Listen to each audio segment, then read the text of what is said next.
शिव विधायक रविंद्र सिंह भाटी एक बार फिर चर्चाओं के अंदर हैं, क्योंकि पिछले 11 दिन से शिव विधायक गिरल लिग्नाइट माइन के बाहर मजदूरों के साथ धरने पे बैठे हैं। हमने आपको पिछली बार भी रिपोर्ट दिखाई थी, जिसके अंदर हमने आपको बताया था कि मजदूर पिछले कई दिनों से धरना दे रहे हैं और अपनी मांग मनवाने के लिए जोर लगा रहे हैं कि माइंस जो है वो उनकी मांग माने। पर 40 दिन से ज़्यादा का समय हो चुका है जब मजदूर माइंस के बाहर बैठ के धरना दे रहे हैं, जिसमें 11 दिन शिव विधायक को हो चुके हैं। उसके बावजूद कोई भी वार्ता करने के लिए अब तक हाथ नहीं बढ़ाया गया है और किसी प्रकार की वार्ता सफल नहीं हुई है। आपको पता है कि मजदूरों की जो मांग है वो है 8 घंटे का काम का समय तय किया जाए, उनको उच्च कौशल मजदूर की श्रेणी की वेतन दिया जाए, कैंटीन जैसी बेसिक सुविधा दी जाए, आई कार्ड बनाए जाएं, मेडिक्लेम की बात की जाए। इस तरीके की मांगों को लेकर, इस तरीके की एक लंबी चौड़ी लिस्ट को लेकर मजदूर बैठे हैं, लेकिन सुनवाई अब तक नहीं हुई है। शिव विधायक रविंद्र सिंह भाटी ने ऐलान कर दिया है कि 19 तारीख को 10 बजे गिरल में बड़ी संख्या के अंदर मजदूर इकट्ठे होंगे और बड़ा आंदोलन, जिसको मजदूर आंदोलन का नाम दिया गया है, वो होने जा रहा है। मजदूर इकट्ठे होंगे और माइंस पर प्रेशर बनाएंगे कि वो मजदूरों की मांग माने। शिव विधायक रविंद्र सिंह भाटी ने प्रेस से भी आज बाड़मेर में बात की है, जिसके तहत उन्होंने बताया है कि किस तरीके से वो धरने स्थल पर बैठे थे, लेकिन मजदूरों की मांग सुनने और मानने के लिए कोई भी तैयार नहीं है। शिव विधायक रविंद्र सिंह भाटी ने यह भी आरोप लगाया है कि जब ये सरकारी व्यवस्था के द्वारा इसको चलाया जाता है, तो अंदाज़ा लगा लीजिए जब सरकारी माइंस के अंदर ये स्थिति है तो जो लोग निजी माइंस चलाते हैं वहाँ मजदूरों की क्या हालत होगी और मजदूर किस तरीके से वहाँ सर्वाइव कर पाते होंगे। शिव विधायक ने कहा है कि कल बड़ी संख्या में मजदूर इकट्ठे होंगे और अगर मांगें नहीं मानी जाती हैं तो इस आंदोलन को बड़ा किया जाएगा, राज्य स्तर का किया जाएगा। छोटू सिंह रावणा के विवाद के बाद में शिव विधायक रविंद्र सिंह भाटी का इस तरीके का जो स्टेप है, उसने एक बार फिर रविंद्र सिंह भाटी को राजस्थान में चर्चाओं में ला दिया है। रविंद्र सिंह भाटी यूँ तो सबके चहेते हैं, युवाओं का एक बड़ा चहेता नाम है, पर छोटू सिंह रावणा से विवाद के बाद में रविंद्र सिंह भाटी को भी सोशल मीडिया के ऊपर कहीं ना कहीं बैकफुट पे आना पड़ा था, उनकी लोकप्रियता के अंदर कमी आई थी। लेकिन जब से शिव विधायक मजदूरों की मांग को लेकर धरने पर बैठे हैं, मजदूरों के साथ लगे हुए हैं, जब से सोशल मीडिया के ऊपर भी शिव विधायक की जो पॉपुलैरिटी है उसमें इजाफा हुआ है और शिव विधायक पूरे राजस्थान के अंदर चर्चा का विषय बने हैं। कल ये देखना होगा कि शिव विधायक कितनी भीड़ इकट्ठी कर पाते हैं, क्या वो प्रदेश स्तर तक, ये जयपुर तक, राजधानी तक अपनी आवाज़ पहुंचा पाते हैं। राजधानी तक अगर वो आवाज़ पहुंचती है तो उस आवाज़ का क्या इम्पैक्ट होगा वो बाद में देखा जाएगा। पर ये बहुत ज़रूरी है कि अगर कल भीड़ अच्छी होती है तो सरकार के ऊपर एक प्रेशर क्रिएट किया जा सकता है। देखना ये होगा कि शिव विधानसभा के विधायक हैं, गिरल लिग्नाइट माइन जो है वो गिरल उन्हीं की विधानसभा क्षेत्र के अंदर आता है। अब कल कितने और कहां से लोग वहां पहुंचते हैं और ये मजदूर आंदोलन कितना बड़ा रूप लेता है, और क्या ये मजदूर आंदोलन राजस्थान की राजनीति में शिव विधायक को एक मुकाम दे पाएगा, कोई और मुकाम मिल पाएगा। शिव विधायक की पॉपुलैरिटी है, पर सिर्फ वो अब तक सीमित हैं शिव विधानसभा क्षेत्र के अंदर। पॉपुलैरिटी उनकी हर जगह से है, पर वो सीमित है सिर्फ शिव विधानसभा के अंदर। ये मजदूर आंदोलन क्या रविंद्र सिंह भाटी को एक नया मुकाम दे पाएगा? क्या रविंद्र सिंह भाटी की व्यवस्थाएं पूरे राजस्थान के अंदर बन पाएंगी? क्योंकि 28 में राजस्थान में चुनाव होना है और हर जो तीसरा मोर्चा बनाने की तैयारी में हनुमान बेनीवाल, नरेश मीणा, राजकुमार रौत लगे हुए हैं कि एक बड़ा गठबंधन राजस्थान के अंदर तैयार किया जाए। क्या उस गठबंधन के अंदर रविंद्र सिंह भाटी भी एक चेहरा बन सकते हैं? क्योंकि रविंद्र सिंह भाटी का कहीं ना कहीं soft corner Bharatiya Janata party की तरफ रहा था, लेकिन छोटू सिंह रावणा के विवाद में जिस तरीके से भारतीय जनता पार्टी के नेताओं ने पल्ला झाड़ा रविंद्र सिंह भाटी से, और जिस तरीके से रविंद्र सिंह भाटी को दूर किया अपने आप से, वो दिखा रहा था कि कहीं ना कहीं भारतीय जनता पार्टी के लोग नहीं चाहते थे कि किसी भी तरह रविंद्र सिंह भाटी भारतीय जनता पार्टी में शामिल हो। तो एक दरवाज़ा रविंद्र सिंह भाटी के लिए भाजपा का जो था वो शायद अब बंद है। हालांकि राजनीति में कोई भी परमानेंट दोस्त और दुश्मन नहीं होता है, लेकिन अभी की स्थिति ये है कि शिव विधायक के लिए वो दरवाज़ा बंद नज़र आ रहा है। कांग्रेस शिव विधायक के लिए क्या रास्ते खोलती है, ये भविष्य में देखना होगा। और क्या रविंद्र सिंह भाटी कांग्रेस का दामन थामेंगे, ये भी भविष्य के गर्भ में है। पर रविंद्र सिंह भाटी अगर कल इस मजदूर आंदोलन को सफल करने में कामयाब हो जाते हैं तो रविंद्र सिंह भाटी राजस्थान के अंदर तीसरे मोर्चे की जो आस लगाए बैठे हैं बड़े नेता, उनकी लिस्ट में शुमार हो जाएंगे। और उस लिस्ट में शुमार होने से हो सकता है कि रविंद्र सिंह भाटी भी राजस्थान में सिर्फ एक विधानसभा पे सीमित ना रह के कई विधानसभाओं तक अपने लोग और अपने चाहने वालों को चुनाव लड़वाएं।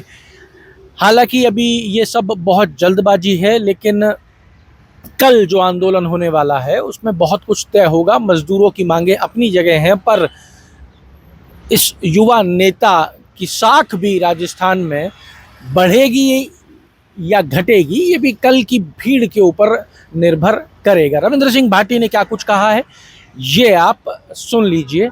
पिछले 38 दिन से जो मजदूर हैं, जो माइनिंग में काम करते थे, माइंस में काम करते थे, वो सारे लोग जो है वाजिब मांगों के लिए धरने पे बैठे थे।